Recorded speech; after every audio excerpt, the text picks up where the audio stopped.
بتصور فيديو؟ هو عايز كده. انت عايز فيديو؟ ماشي يا معلم. اسمك ايه؟ عرف نفسك يا رافض بعدين. الله عليك يا رافض، الله عليك. زي العسل يا ابني في الفيديو.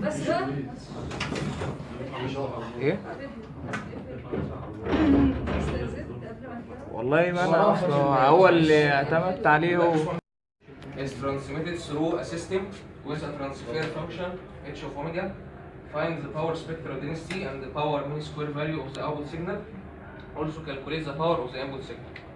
تمام؟ دي سيجنال داخله على السيستم ده. هو هنبدا الاول باللي بيقول لك ايه calculate the power of the input signal.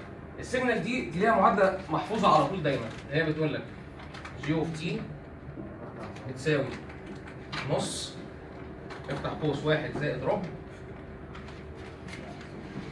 كوزين اوميجا نوت تي ناقص تلت كوزين 3 اوميجا نوت تي زائد خمس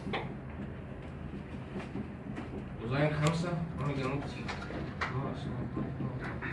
اول ما تشوف الرسمه بالشكل ده تحط المعادله دي على طول، وتخلي بالك انك انت بتغير هنا تحط سالب وهنا موجب، وتاخد بس الارقام الفرديه وتحط له نقط عشان تقول له ان المعادله لسه مكمله، بس احنا وقفنا لغايه الترم الخامس.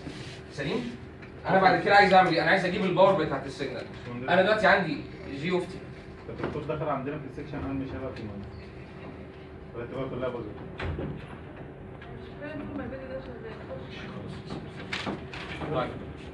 نعم. خلصنا الجي اوف تي، عايزين نخش على الجي اوف تاو.